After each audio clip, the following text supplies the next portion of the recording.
This is the Game Day on Rocky Top podcast, episode 189.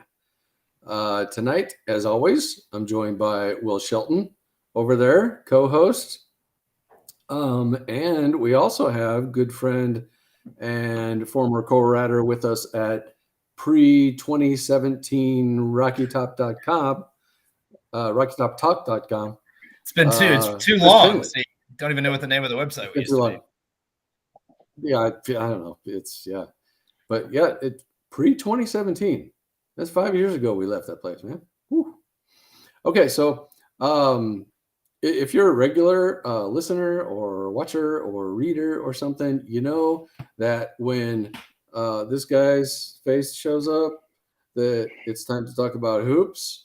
So we are going to talk about hoops tonight. Yes, that one. But we're also going to talk about the Vols because you know what? The Vols are doing pretty well. So we're going to talk about the Vols. We're going to talk about Kentucky. Then we're going to talk about some hoops, and we might get into some other stuff too. Who knows? You never know with us. So before we begin, though, off-topic question. I want you guys each to tell me not what your favorite candy is, but what your least favorite candy is and why. I mean, like what grosses you out the most and what never should have been made or should never be made again. So for me, it's candy corn. I do not know what candy corn is supposed to be. I mean, well, actually, I know what it's supposed to be. It's supposed to look like a piece of corn, but it tastes like wax. It's like the worst thing ever. And you get a whole bag of this stuff. You can make a cool candle probably, but it tastes terrible. It's just plain paraffin, I think. So it's got some sugar in there, and I like sugar, but man, if somebody tries to give me a candy corn for Halloween, no, keep it. I don't want it. So what do you got, Chris? Do you got a least favorite candy? I don't know why Twizzlers exist as a concept. It's a movie. Who looked at that and went, "Hey, let's create a candy out of something that naturally just tastes horrible, but also make it so it lasts really long." Like apparently you can like split up Twizzlers and have them last for like weeks if you really, really got like super desperate about it. I don't know why you want to ration Twizzlers unless you're like in some sort of post-apocalyptic like hellscape. But you can if so inclined. I would just let the zombies eat them personally. Maybe you can tell them their brains, it might work. Okay. All right. So Chris doesn't like Twizzlers. I like Twizzlers. Will, do you like Twizzlers? You vote up or down on Twizzlers? I like Twizzlers, but I will borrow from both of yours. Candy corn, every year I eat one piece of candy corn. I've had my one piece because every year I think, yeah, candy corn. Yeah. And then I eat one piece and I'm like, no, I don't like this. That hasn't changed. So my wife loves candy corn. She likes the autumn mix that has little pumpkins in there. And then I eat one candy corn and then I eat one pumpkin like 2 weeks later because I'm like, well, maybe the pumpkin. And no, licorice is the answer. So in the Twizzlers, I'm fine with a strawberry, whatever. I would not choose it, but if it was like the last piece of candy in my children's Halloween tote, I would eat a Twizzler. But licorice, I think if you're over the age of like 85, you're required to like licorice because that's all you had maybe at some point in time. But also, I don't understand why it exists. But my 5-year-old really loves it, like genuinely, and it's alarming to me. So you're talking about like red licorice? No, the black stuff. That is the worst. Yes. Yeah. So when I said Twizzlers, I was actually not thinking of strawberry Twizzlers. I was thinking of like black licorice Twizzlers. Those are the first ones I ran across. Oh yeah. Okay. I think we have a consensus. Yeah. Black licorice. It's that. Yeah. There's no reason for that, except for decoration. Again, let the zombies have it. Kind of looks like brains.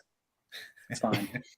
It does. Old brains. I think even the zombies are not eating that. So anyway, all right. So we're done with that, except that maybe I'll just say that the podcast is sponsored by Fannie Mae. Is that backwards? It is Yeah, it's backwards, It's but I backwards. take your word for it. Wait, Fannie Mae makes. Hang on, Fannie Mae makes candy. Fannie, do you know? It's That looks not great. It's not the mortgage company, Oh, Chris.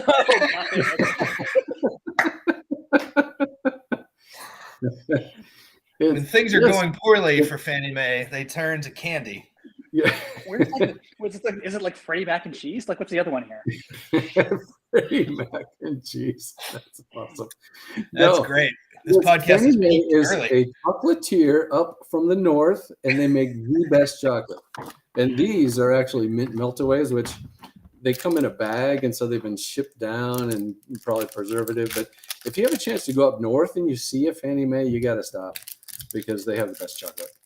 And I know we're on a podcast, but I don't care. I'm gonna eat one, even on my microphone, and even though I'm talking next. So I'm gonna do that. And then just so you know, this one's all crumbly. That's bad. See, that's how old these things are. I'm also gonna eat some high chews from over here. Have you guys had these things? I don't know that I've had those in the United States. That's big in Haiti, or it was 10 years ago. But I don't know that I've had a haichu in the United States. Oh yeah, there's a giant bag. I believe I can hear it. I believe. Yeah. Dollar General even.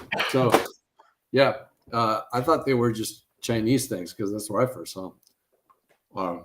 But yeah, they're like better Starburst, right? That's a little too far, but okay. All right. Okay, let's talk about Vols with chocolate in our mouths. The Vols, they're 7-0. Did anybody see that coming? Nope. They're second in the East, and only tied for first in the East, sir. Tied for first. Well, technically, I think second. I don't care how many games Georgia has won. We have 0 losses. Let me have it. All right. Well, let me finish my sentence, Mr. Technical Police. Second in the East, only because Georgia has played one more conference game than Tennessee. He's still not buying it. If you're only listening, Will is still adamantly shaking his head. He doesn't like that idea. Georgia but has here's played the thing. Vanderbilt. We have not. So here's something we can agree on, though. Vols have beaten number 17 Pitt, number 20, and these are all then numbers.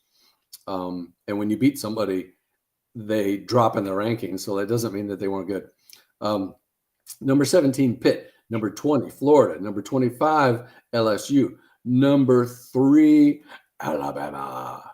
All right, those are the teams that Tennessee has beaten, plus UT Martin and Ball State, Akron. Which one? I always forget. Both, in fact. Okay, all right. Georgia, they have beaten number 11 Oregon, and well, that's pretty much it, isn't it? I think that's really all that they've done. If I open up my mini tabs that I lost earlier, I can see that they have beaten Samford. So shout out to the Bulldogs, because that's where my middle daughter is now going to school. And actually, I think they may have had the best game of anybody against Georgia. Kent State only lost challenge 32. Them. Yeah. South Carolina, 48-7. Kent State, Missouri, Auburn, Vanderbilt. They ain't played nobody. All right. So I'll just leave that there. Also, Hendon Hooker is the feature image on ESPN's current Heisman Watch article. We saw that. And as we said, the joke is that, We just got to figure out who he's going to finish second to. The Tennessee River has 2 new goalposts in it. That's a cool They both got thing. down there. I don't know. I mean, I'm Okay. figuring they're down there. I know one of them. I know one of them got down there. I didn't realize the other one made it down. Cool. Nobody knows where it's at. So maybe it's at Gus's. I don't know. But yeah, there was a lot of work to break those things into pieces and get them into the river. You have to ask Alyssa Lang. She was the one who was snorkeling down there to find them. So basically, things are pretty good on Rocky Top. So let me ask you guys. Among all of these happy things happening to football, which one is your favorite and why? Go, Will. So my favorite is like my children. I cannot pick just one. The whole of it is my favorite. But I'll say this: even if we were at the other side and we were all riding 4 times a week, there would be stories that we would miss because there's so much that happens with this team. And there's so many, we're all riding on adrenaline and haven't had these feelings in however long that you mentioned Hendon Hooker on the Athletic straw poll. When we say he's leading the Heisman, when the Athletic did their straw poll for the Heisman this week, polled their riders and that sort of thing, Hendon Hooker got 35 out of 38 first place votes. Wow. So like not just leading, the clear front runner among that publication or website anyway. So I feel like when we talk about that, and we're rightfully so, I'd much rather talk about the team than the individual stuff. I haven't paid any attention to the Heisman Trophy in 25 years. And if you're listening to this podcast, maybe you haven't either. But I think the lead of, oh, he's the front runner. Like, no, man, if it was given out today, like he's on a national conversation level right now. He's so far ahead that it brings back some of the bad feelings of 25 years ago, where it was a little earlier in the season where Peyton Manning was so far ahead. I feel like the Woodson stuff was created to fill the vacuum of there's nothing to talk about who's going to beat this guy. Now that was early October for Manning, and this is late October for Hendon.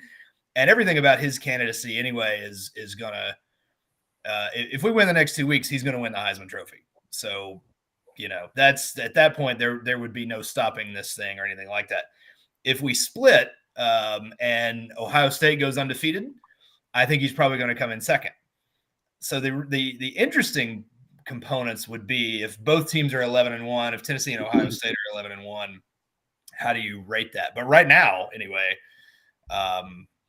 he's far and away, at least on those publications we like and trust, considered the best. And I just feel like that is an underrated storyline among Tennessee fans because we're so busy talking about the team and again, all that rightfully so, that somehow we're missing, hey, people think we have by far the most impactful player in college football. So that's pretty great.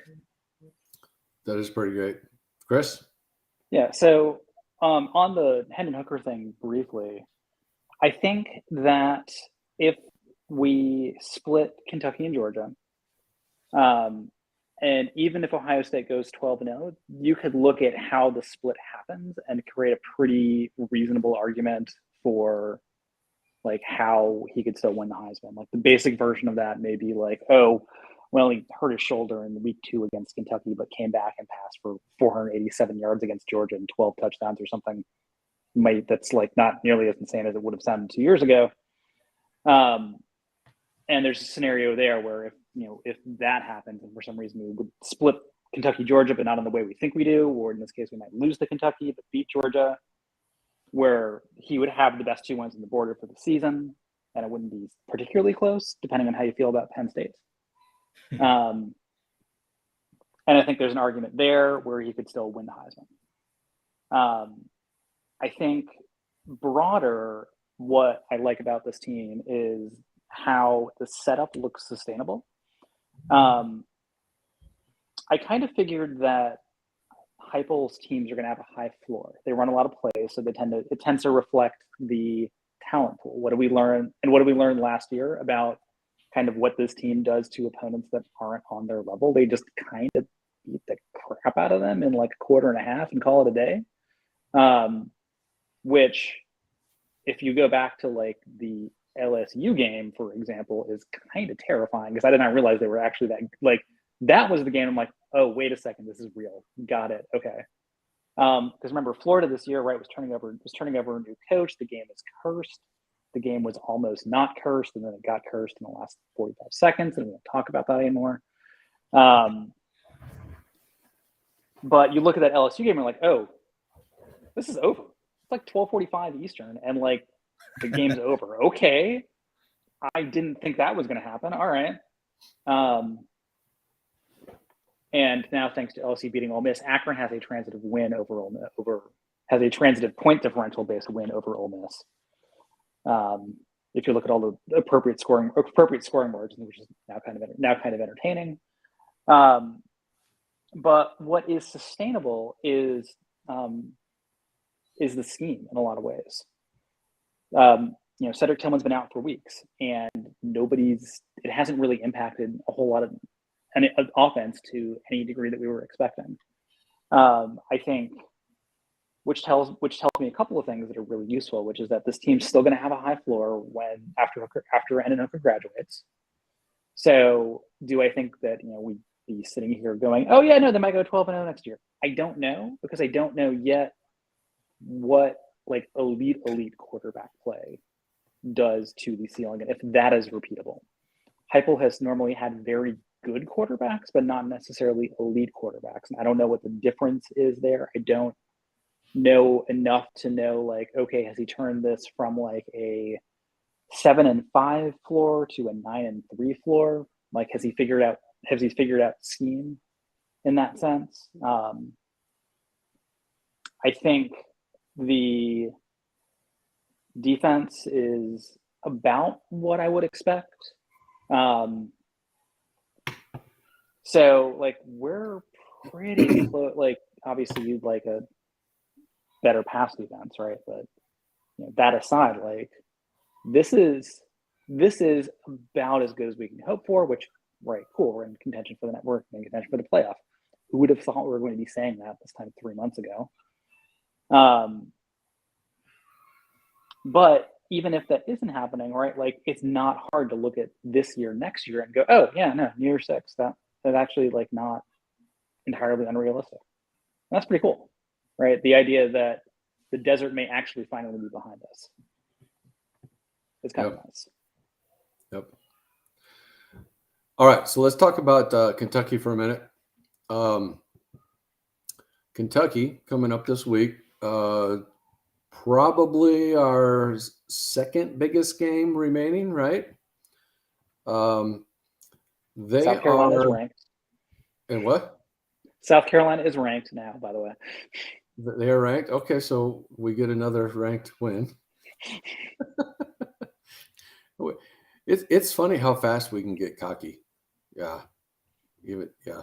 So anyway, so Kentucky is not especially good on offense, but some of that may be, well, I'm sure to some degree that's because quarterback will, too much Fannie Mae and high shoes. Will Levis he's spent some time on the bench. He's been playing with problems. I mean, like injuries. So they haven't been at full steam for some of these things. So the offense is not particularly scary unless you look at our secondary by comparison, but their defense, however, is not to be taken lightly, not to be overlooked. So I think, let's see, they're number 9 in the nation, 16 points a game. Total defense, that's in scoring defense. Total defense is number 14, 295 yards per game. I'd run the hat guy, and we're scoring 50 points a game, which, remember when it used to be a cool thing when, we hung half 100 on them, right? That's bad Steve Spurrier, but you know what I mean? Half 100 was a big thing, right? We're averaging half 100. That's wild. I love that. So anyway, the problem is Kentucky's scoring defense is 16, which sounds like, okay. You got the unstoppable power against the immovable force, whatever that thing is. But the thing is, the closest comp to that is Alabama. Alabama is also only allowing 16 points a game. LSU 21 points a game. So when you look at those, Tennessee's basically getting 2.5 times the amount of even what good defenses allow. So the problem then becomes when you look at things from Kentucky's standpoint. Our defense is 23. That's how many points we give up. It's like Miami, Ohio, and Mississippi State, which is kind of depressing to hear. And Kentucky actually scored 37 and 27 against those teams. So they are expected to get 32 points on offense and 32 points on defense. So when you run it from here's the bottom line. When you run it from our perspective, the score is anticipated to be Tennessee 40, Kentucky 17. No problem. But when you run it from Kentucky's, the two teams are tied at 32. So when you combine those, what Hat Guy says is the line for him is that it's 36 Tennessee and 25 Kentucky, a line of 11 in Tennessee's favor, and that Tennessee only gets 36 points. So my question to you, I think the line, do you know the line? Have you looked at it? One of you? 9 and then I was seeing either 9.5. We were up by anywhere between 9.5 to 11 last I saw. Okay, so I think it might have opened at 9.5 and it went up from there. All right, it seems to be tracking pretty good. So my question to you guys is, do the Vols get 40 points? Remember, they're averaging 50, but they're playing a good defense. But that defense is basically as good as Alabama's, and we scored 52 against Alabama. So does Tennessee get 40 points this weekend against Kentucky or not? How about you first, Chris? So apparently the line is Tennessee by 13 now, by the way. Oh, okay. If you're wondering what the facial reaction was a second ago, that was me looking at the line going, oh man, that's terrible. It's moving. All right. I actually don't think we cross 40 because I think we pack it in early. This would be my suspicion. So you look at like the Kentucky game from last year. Tennessee basically, this is the quintessential like the football tennis game where you get up a break and then you just kind of serve it out from there. So we got up by 2 scores early, and basically just like volleyed it back until the end of the game in that scenario. I think that Kentucky team is probably not quite as good as this iteration of the Kentucky team. So it feels like it's a 38-27 kind of deal, but it's one of those things where it's like 24-10 at half, something like that, where it doesn't, and like Kentucky's been struggling to move the ball, so it doesn't really feel like doesn't feel like it's really going to get out of hand. And it just kind of like putters along at this like margin where it's not really in doubt, but not like you can go to bed and not worry about it. It's kind of what it feels like for me, at least.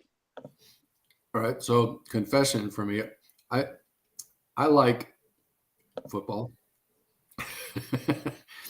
which you would expect. But I like never finish games early. I don't leave early. I don't turn off the TV early because I'm thinking you're guaranteed 12 games a year. There's not that many snaps. You should enjoy every one of them. But I have to say, it was hard for me. I actually didn't make it all the way through the UT Martin game. I'm confessing right now, because by the time you got to the end, man, it was, I think they put in the third quarterback, and yeah, that was just to get up as quick as we did for the half. I enjoyed watching some of the other players in the second half, but then, man, that was I never thought that it would get hard to watch. Not really hard to watch, just like other games became more entertaining, and that was a new phenomenon for me. Because even when we were losing on the losing end of those things, I would watch the guys. I'd be looking for the guys and say, how are they handling adversity? Are they growing as people through failure and all this stuff? And I would watch to see how kids were reacting. This one, it was like, okay, well, we're just resting now. I don't know why I brought that up. Will, do we score 40 points or not? Well, let me say first, a phenomenon we haven't had for a long time. When you're in the national championship chase, truly, in about the third quarter, Clemson and Syracuse became the most important action for Tennessee, more than what is Tennessee's third string doing against UT Martin. So, yeah, I didn't watch the last quarter and a half because Tennessee would have been more impacted by can Syracuse pull off this upset than what their third string guys do. So that's a lot of fun, man, to be able to these games, the games that matter nationally matter for us, which is a great thing. Yeah, I think Tennessee's a little disloyal is all. I don't know, a little disloyal, but that's exactly what I did. I was like, okay, let's see if we can get Clemson out of the picture. Yeah, that's not disloyalty. That's advanced, it's analytics loyalty, maybe, to feel like this is the most important thing for my team right now. All right, this is good therapy for me. Thank you. Yeah, that's what I'm here for. Confession's good for the soul. I think Tennessee scores 40 because that's just what Tennessee does right now. I think the last year's game with Kentucky is really interesting because on the one hand, you've got it as if you're going to beat Heupel's team and you set aside we're going to stop them. Maybe Georgia can still have that conversation with itself, but Kentucky, I don't feel like Kentucky I don't feel like it's a rational conversation to say Kentucky's defense is just going to come in here and shut all this down. That seems crazy to me. But they didn't shut anything down last year in this game, and they still almost won. So I think that is a really interesting picture of the Tennessee-Kentucky game last year. There was one punt. We punted one time. Kentucky never punted. They had long drives. We stopped them on fourth down multiple times, but that model is intriguing to me. So I don't think the answer to all of my we'll talk about this in a second. I know my worries and concerns about Kentucky. I think Kentucky's good. I think there are legitimate things out there. But then when you go back and look at who we've already played, I just don't see unique cause for alarm. And I just don't feel like next week, I think it would be a little irrational on our part to say, oh, definitely we're going to score 40 on Georgia. How could you suggest that we won't unless we're packing it in early? But this week, I just think this is what we do now. Maybe not forever. We'll see. I don't want to get greedy, but I just don't see it. Tennessee's offense was at play for play was at its tip top best against this team last year. So I just don't see. I don't see it. I don't see Kentucky slowing it down this year. So if we get that result, how big is that Georgia game? It's going to be huge. It would be different. Biggest means different things to different people, but on paper, even if we don't go to 2, even if it's 1 versus 3, it would be the biggest regular season game in Tennessee history from that perspective, from the numbers next to the names. The only thing bigger would be the BCS title against Florida State. Because the playoff is 4 teams and not the BCS or pre-BCS model of 2 teams, it may not end up being as impactful for the national championship as Tennessee, Florida 2001 was. But that was actually where I was about to go with that. I'm like, is this like, where does this rank relative to 2001 Tennessee, Florida? Yeah. If we win this week. And we said this, Joel, I think we said this last week on the podcast. When you're trying to rate the Alabama win, some of it is just the calendar. Because that Florida game was in December, you knew all the stakes for 100%. You knew exactly what that game was going to mean. And with Georgia, if both teams win Saturday, the Georgia game will certainly carry this air of the loser is still in it. So it just depends on how you look at it. But on paper, it doesn't even need to be 1 versus 2. 1 versus 3, if you're just looking for the numbers next to the name, we don't have anything like that in our regular season history. So yeah, I mean, that's why tickets for that are going, $600 or whatever they're going to try to get in that place. Yeah. I think they're more than that because I've looked. And by the way, me begging for tickets to the Alabama game, you know how many people emailed me to offer me tickets? Just want to guess. I'm going to say 0. It was 0. Yeah. Yeah. So.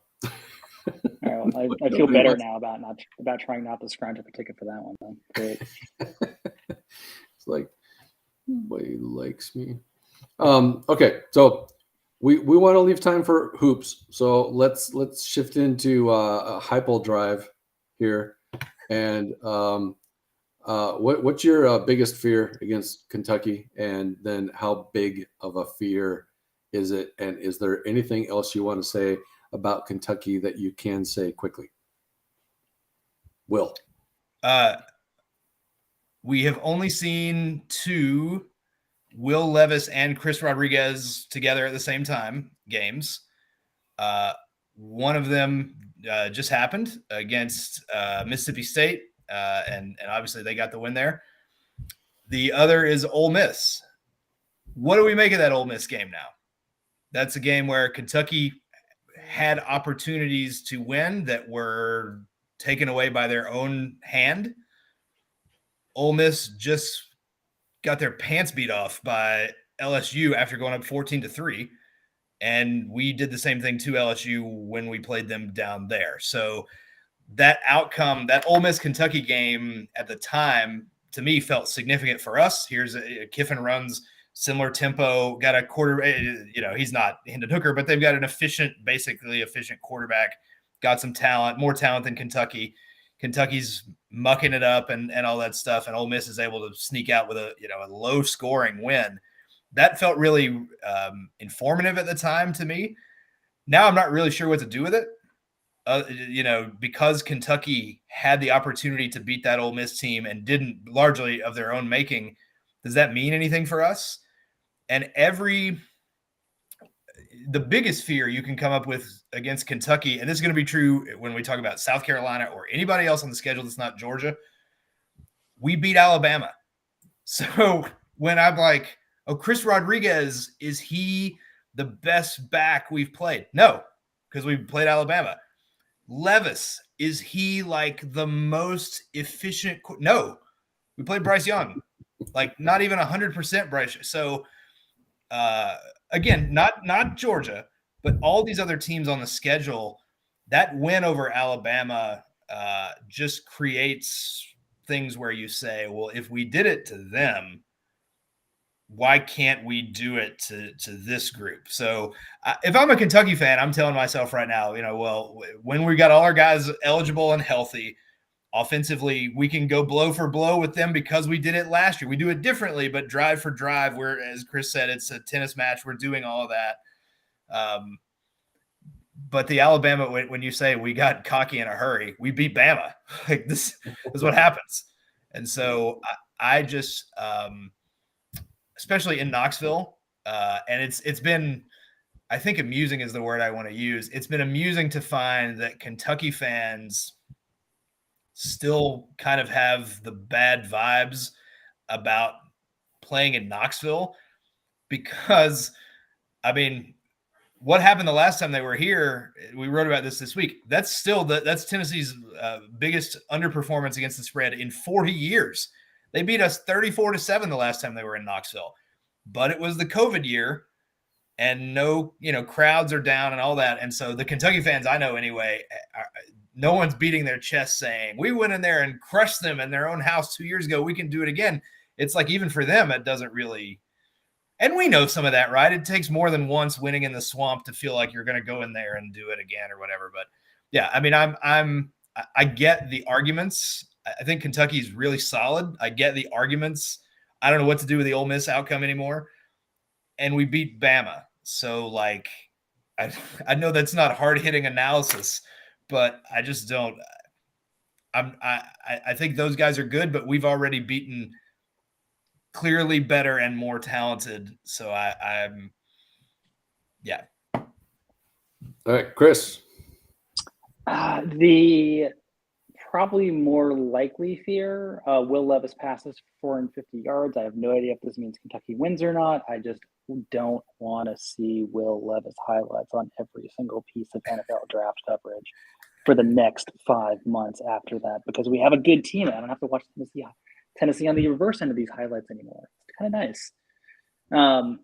The way less rational fear, Hendon Hooker gets injured in the first quarter. If it matters, if he's out for the game, again, same thing I mentioned before, right? Even if we lose this game, right, we still have it all to play for. There's no margin of error after that. But like that's the concern I would have. I'm not worried about losing to Kentucky and having that like derail this season. Part of that is like when you look at where we were in August, right? If someone's like, "Hey, 10-2 is the ceiling," like, all right, well, we got to 10-2. How do we get to 10-2? A really weird way. Well, we got to 10-2. Like that's still pretty cool, right? That still means like New Year's Six Bowl. That's pretty cool. Does it feel like a disappointment from where we're at right now? Yeah, sure. Were we not? Did Will literally not just talk about getting housed by Kentucky 2 years ago? Like, it's okay to be happy with that. So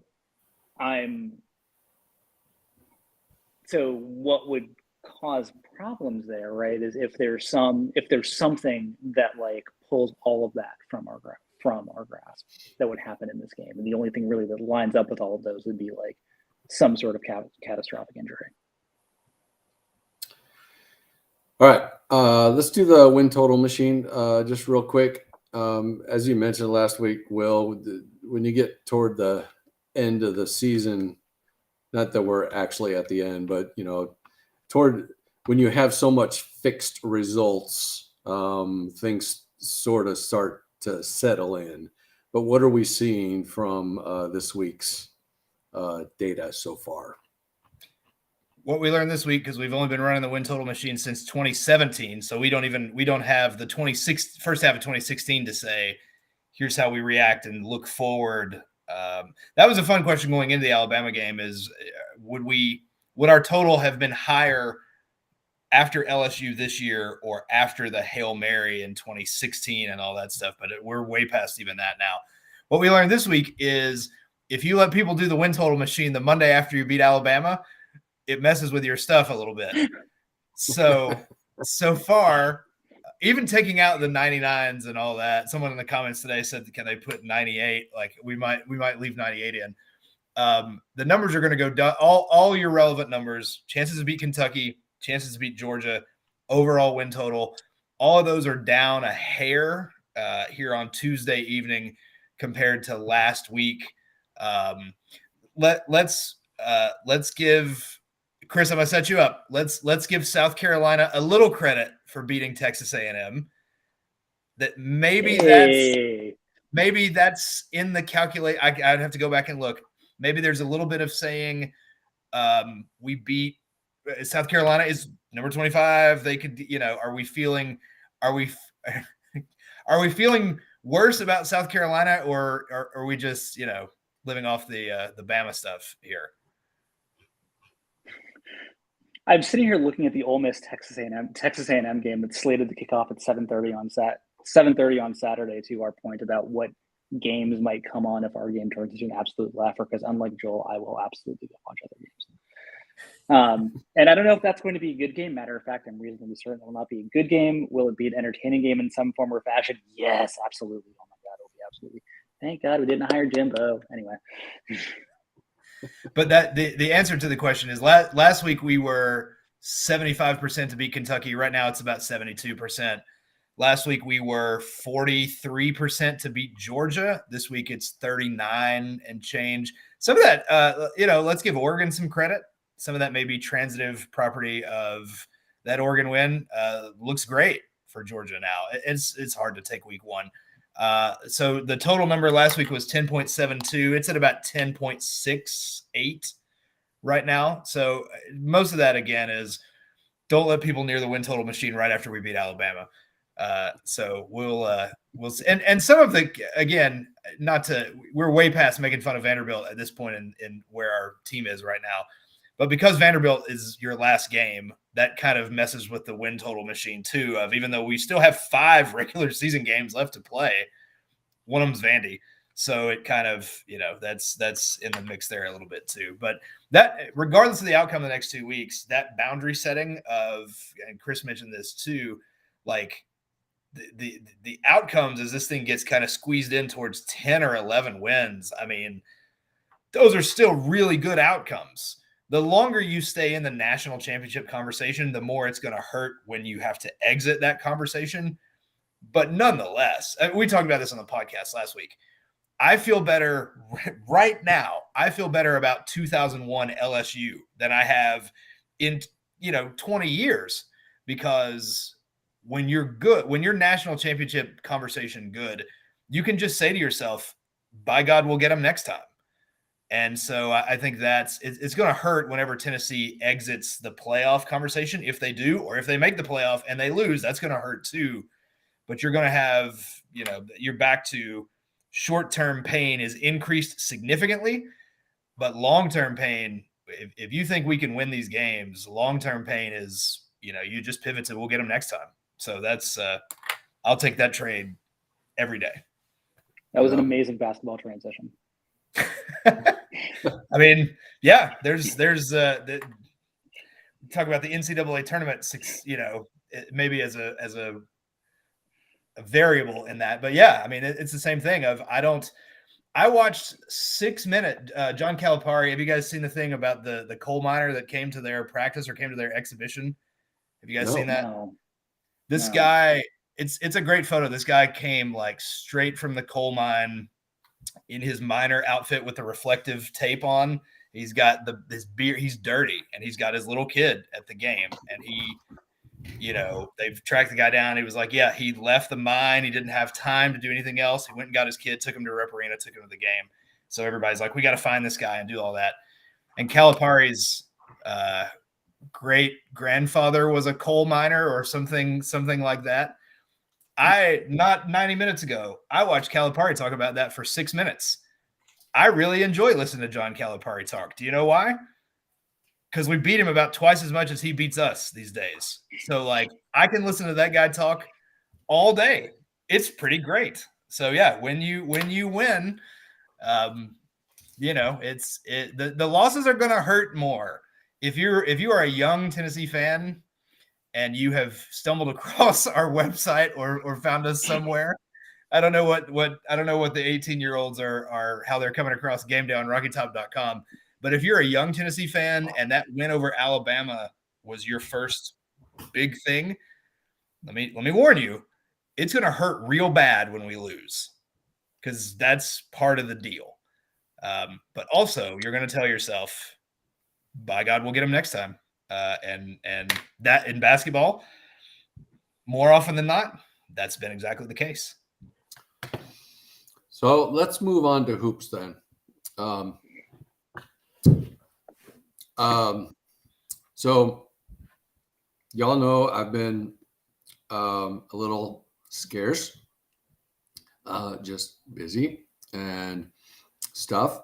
And so you'll probably not be surprised that I'm a little behind on basketball. So Will, I'm going to do a Michael Scott here and say, would you please, I know everything that I need to know about the 22-23 Vols football season, but just for the sake of the audience, can you explain to me, like I'm a 5-year-old, who the team is, what should we expect from them?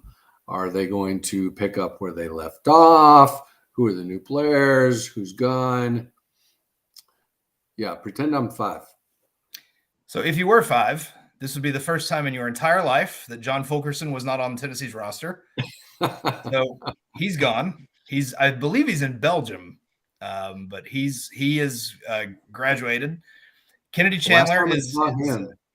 I'm sorry. The last time I saw him was in the Knoxville airport, and he was smelling pals on me. So that's right. Yes, when you had the uncomfortable eye contact. So, yes. So maybe he was on his way. I don't know what the flight plan from Knoxville to Belgium is, but maybe he was on his way there. He's probably still in the airport getting free drinks from anybody who walks by. Or like,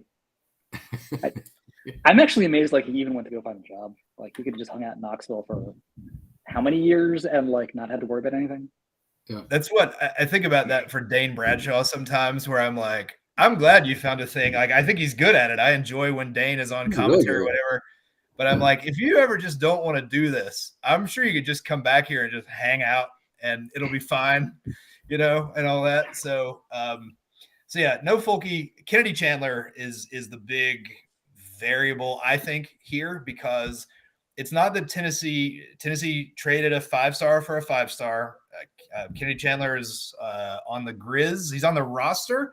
I don't think he's played yet in a regular season, but he's on a roster. Tennessee traded him for Julian Phillips, who is a 6'8", 5-star freshman. Point guard? No, 6'8", forward.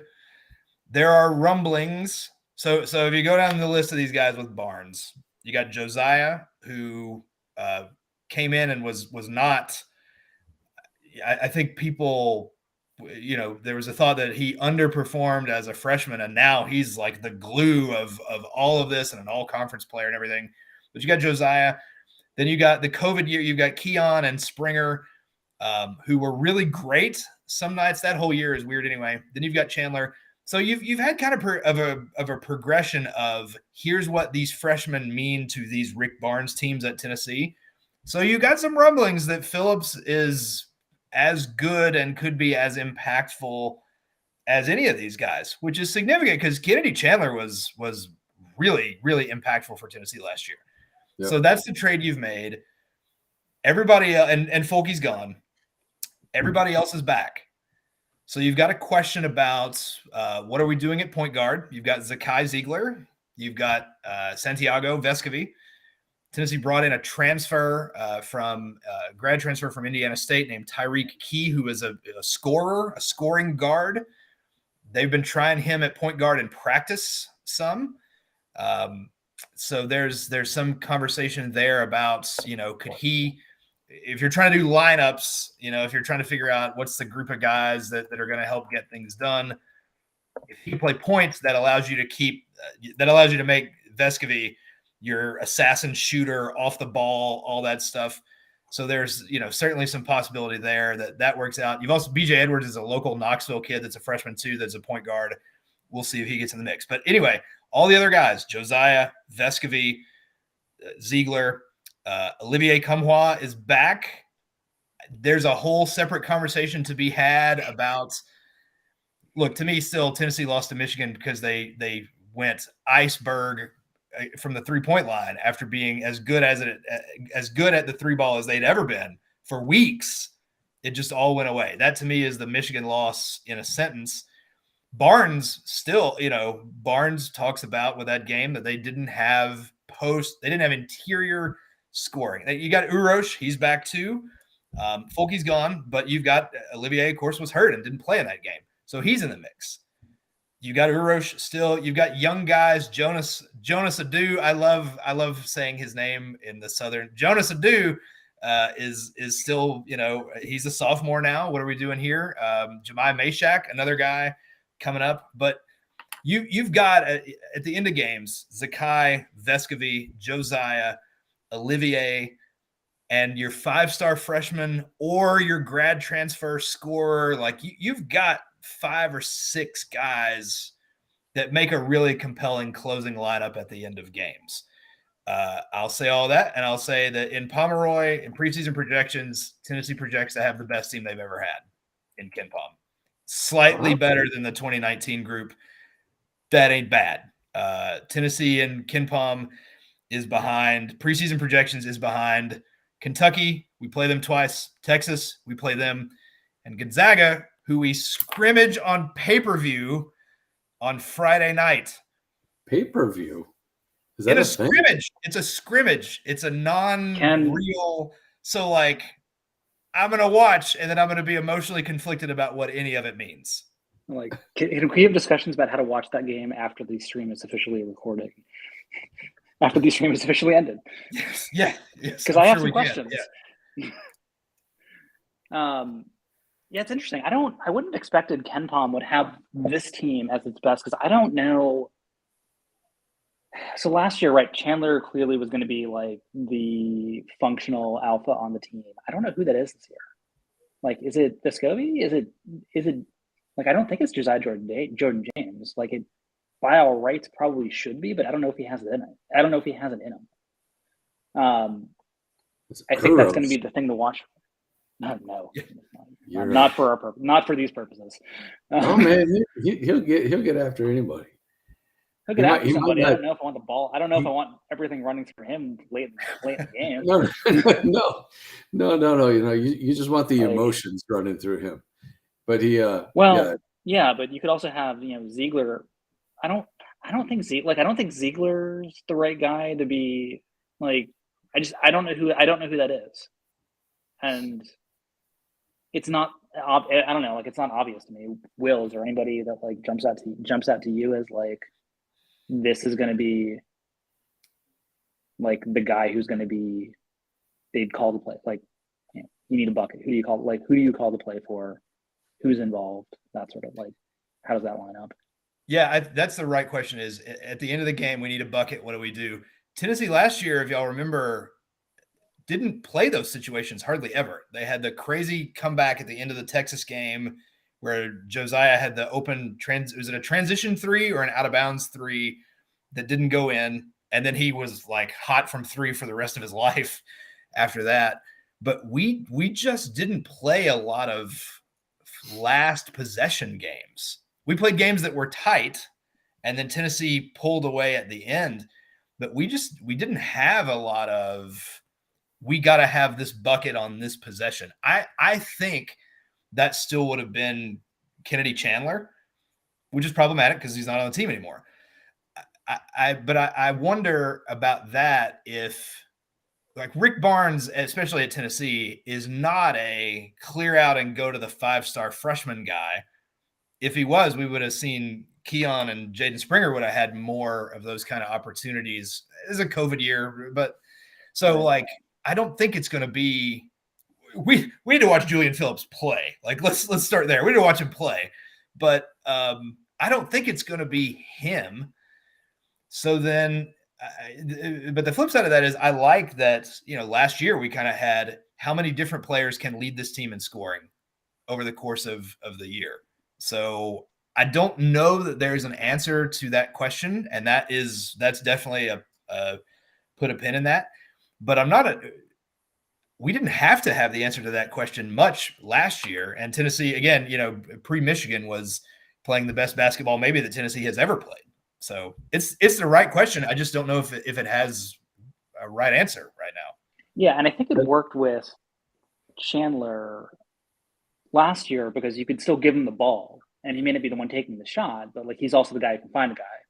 Yeah, the ball is still going to be in like Ziegler's hands, right? But is there going to be somebody playing like 8 feet off him going, all right, man, put it up? Like, we're just going to cover these lanes. And I don't know the answer. I don't know the answer to that question. I will also say if Phillips is like actually replacing Kennedy Chandler, it's going to be something where we look at each other in like, I don't know, early mid-December and go, yep, he's here for a year. Cool. Because it was plainly obvious. I want to say the Colorado game was really what stood out for me. Last year. We're just like, all right, well, cool. Nobody could stop him. Let's enjoy it. Yeah. All right. So I love that question so much that I want to actually, since neither one of you actually gave an answer, I want to make us all guess. Okay. So everybody has to pick one, and then one of us can, claim that we were right later on, unless we all miss, in which case we'll never bring this up again. So I'm going to guess that it's Kamwa.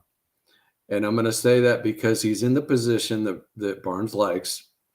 He wants to play inside out.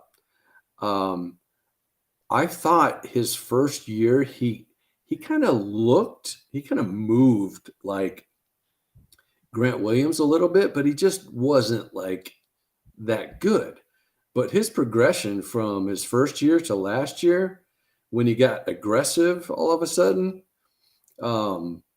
he can really be dynamic. And if he's improved again this year, I think I think the play at the end of the game to win is going to be designed to go into him. Now, it's going to have to touch a point guard or somebody to pass it in first. But I think the play is going to go into him, and then he's either going to make a move or he's going to kick it out if they collapse on him. That's my guess. I'm taking Vescovy. Just versatility. Because of Chandler and then Ziegler, he didn't have to do much dribble creation, that sort of stuff last year. And before those guys were around, he went to the rim a lot. It wasn't a lot of fruitfulness for him or for Tennessee's offense when he did that. But he's not afraid. Like, I'm just going to take Vescovy just purely for, I know he can do X number of things in the offense. And that, I think, is a longer list. I'm probably shortchanging Josiah a little bit. But again, I don't think he's been asked to do the things that Vescovy wasn't asked. He was like, get off this plane and be the point guard for this team now. So like, maybe I would love to have a conversation for, hey, remember those reps in whatever, what was that, in February of 2020? Those reps are helpful in February of 2023. So that's just purely utility. I'll take Vescovy. Yes. For what it's worth, I think Will's right. But to give you a different answer, I'm actually going to say Key. Under the thought process of they try to run an action for Vescovy. Like they try to put him through like the full-blown Steph Curry, we're going to run you around 25 picks until we get somebody loose action. And it just doesn't work. And in the meantime, while Vescovy's running down here, like Key somewhere like unguarded 10 feet on the other side. And so Ziegler would catch him for a pass in that scenario. James would probably be the screener in that option. And I don't really know who the fifth person is. Kamwa, sure. But I actually think I can see Key being the one taking that last shot if like Vescovy would not be available in that scenario. All right. Well, we got just a few minutes left, so if you guys want to keep riffing on hoops, go right ahead. I'm gonna have another high chew. I'll say this, like, again, to make the point about not being in end of game situations, and maybe it'll come back to bite us. When Tennessee lost that game to Texas last year, it was January 29th. Tennessee was 14-6. They lost. We won a super hideous overtime game against Ole Miss that involved Ole Miss turning it over like almost 30 times. There was a game that I did not see, but I was warned by many, including Chris, not to watch. That was an overtime loss to Texas Tech in New York. That apparently, I think I said watch that game. I think I said watch that game because Texas Tech defense was absurd. The shooting, weren't there like they used a different ball or something? There was a lot of weirdness. No, the shooting was horrible, to be clear. But like Texas Tech's defense that game was one of the best like on a string defenses at a college level that I've seen or that I saw all last year. There was no space. Everything in Tennessee's first 2/3 of the regular season was, other than those kind of weird close games, they got blown up by Villanova, then they blew North Carolina out. Arizona, which we'll talk about this more in a second, they had a huge lead on Arizona and then held on to it and won by 4. Kentucky blew them out in Rupp. And then when they lost the Texas game and they got hot, I mean, they won from 14-6. They went 9-1 the rest of the regular season, then won the SEC tournament. And almost all of those outcomes are double-digit wins, with the exception of Auburn, where they had a huge lead and held on, Arkansas, where they shot the best they've ever shot in their entire lives from 3 in the first half, then held on and won, and the Kentucky game in the SEC tournament, which is no crime to beat those guys by 7. So, I mean, there was not a – after that Texas game, which that too was a Tennessee comeback, so one team coming from behind in a furious kind of way in the end.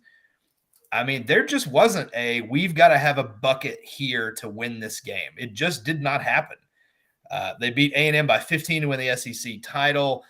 Of course, you're a 3 seed. You're supposed to blow out the 14. They did that to Longwood. And then the Michigan game, which Tennessee lost by 8.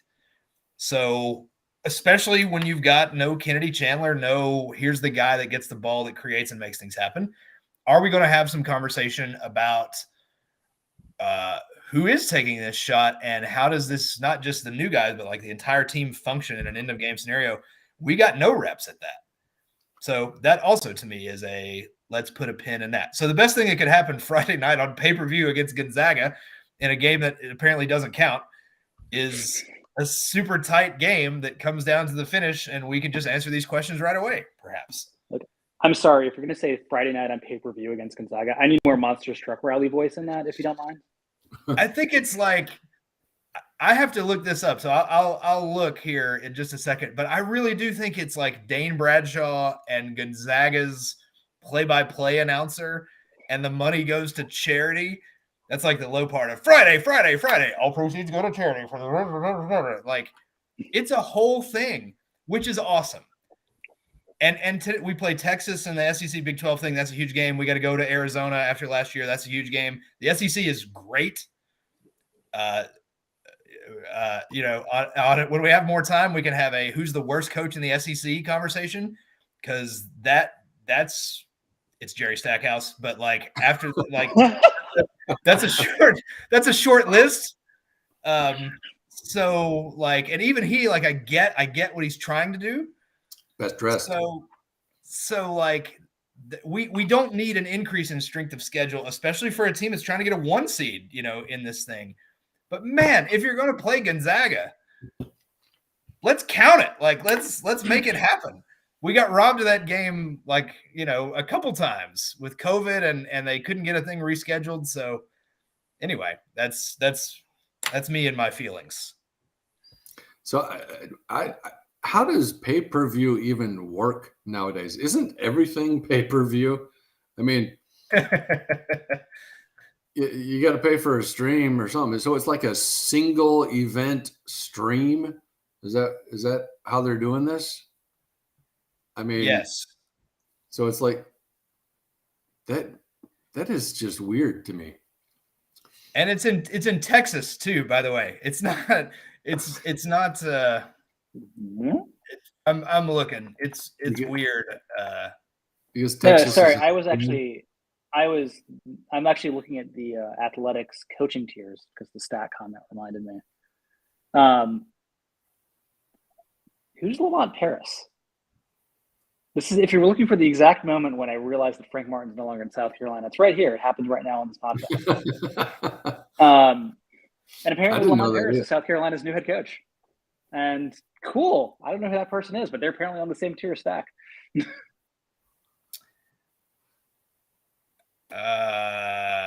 He's at Chattanooga. He was at Chattanooga.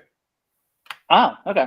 All right. That actually kind of makes sense. And then there's Dennis Gates, who replaced Conzo at Missouri, and Todd Golden, who after what? Mike White? No, not White. The guy who was at Florida went to Georgia. Yeah. Like that's the other fun nugget there. Yeah. Mike White. Yeah, like I don't understand what happened. Like I don't like. Yeah, like is the parking better? I don't know why you make I don't know why you make that move. It's a Tubby Smith move. That's we gotta get out of here situation. Yes. Speaking of got to get out of here, all of these coaches are below Penny Hardaway on the athletic tier, in tier 4 of these coaches. If you're looking for where we might think about rating them, relatively speaking, Rick Barnes is in tier 2. For those of you who are curious, there are 131. There are 131 coaches. We have not given you all of them. It's okay. And I feel like we take that for granted sometimes. Honestly, it's like, oh yeah, no, Barnes is here. Like, how is he? He's really good. How much do we talk about him? Not a whole lot. He kind of exists. And you look at like other like coaches that are in that range. Like Chris Beard gets a lot of press. He's over at Texas. Kind of the one that pops out. Like Bruce Pearl has very similar results and like 40% more airtime. And it's kind of interesting. Like, I mean, it is now, right? Like we are not relitigating that discussion at this point in the podcast. But that's another. Like, by God, we'll get them next time. Like, yeah, just beat that. But guy. Like there are, and then like, so it's what like Barnes, Pearl, Musselman, Calipari, probably the top 4, something like that, in some form or fashion. And it feels like you'll talk about Calipari more, you'll talk about Pearl more for sure.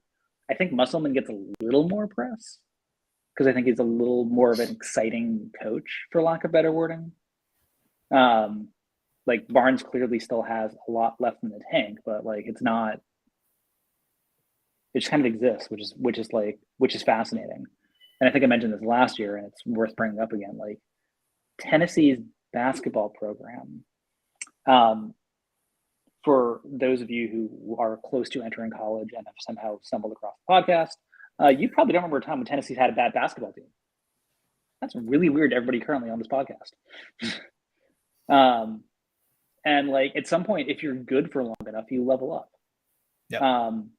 We talked about like going back to the Oregon football team, right? Like they were kind of hit or miss pre 21st century, really. And then like they've been good for so long that like we don't think about how they were in the 70s. It's the same deal. And like that's really cool. It's easy to take that for granted, right?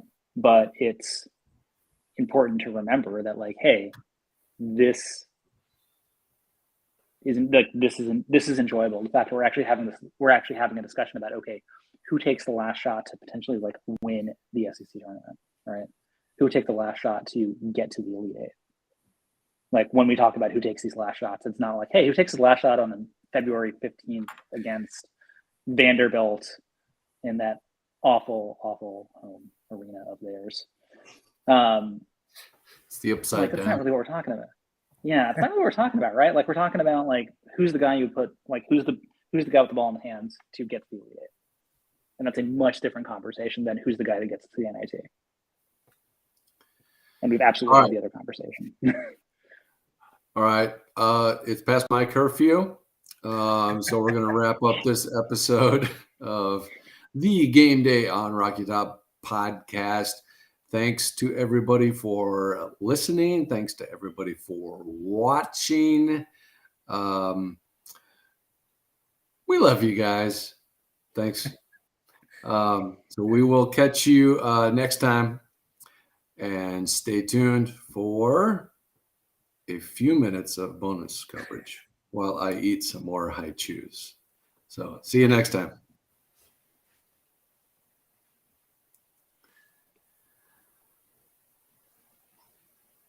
So yeah, I was gonna say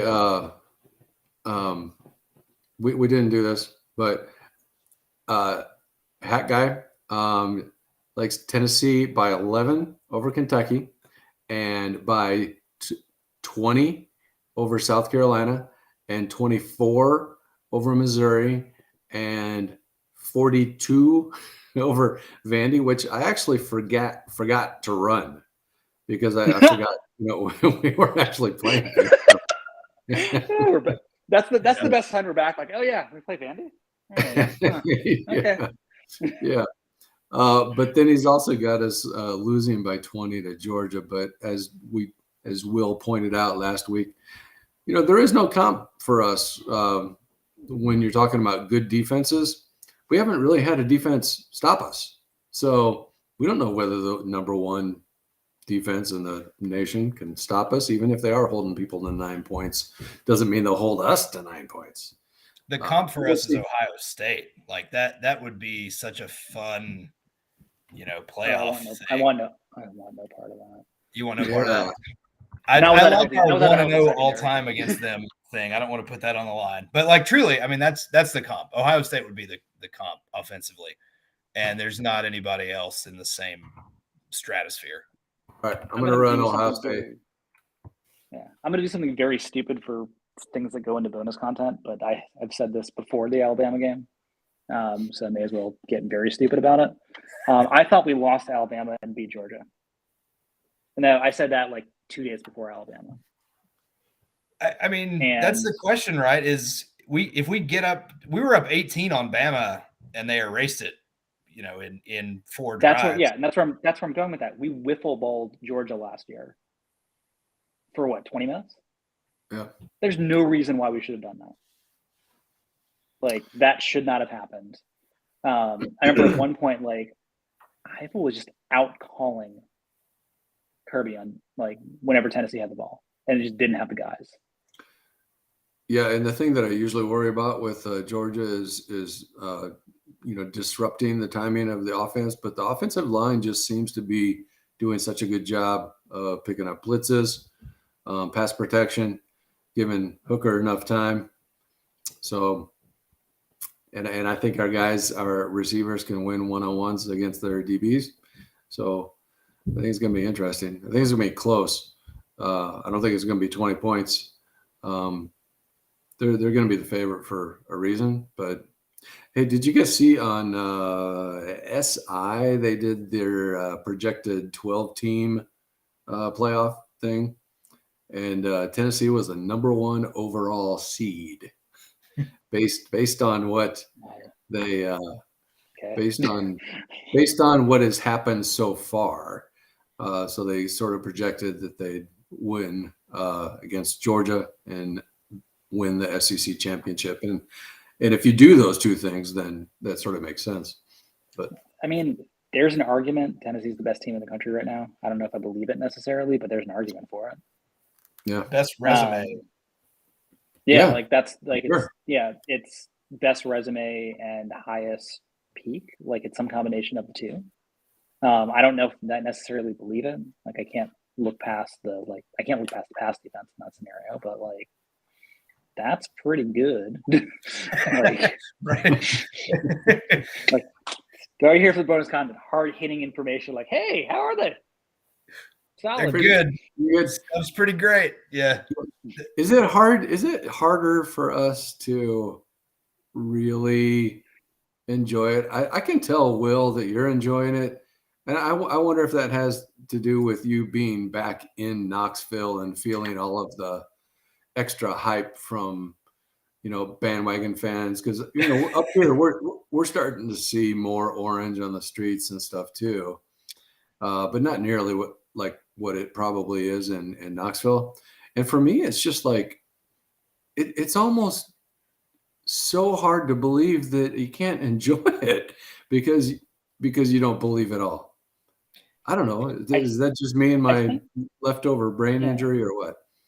I don't know if it's that. I'm actually going to give you another like non-Knoxville perspective.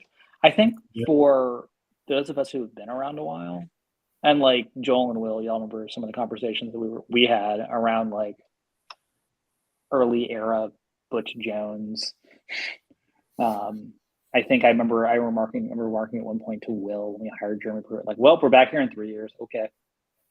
Like, just going through that for so long. Yeah. I do think there's part of it that's like, is this fleeting? Yeah.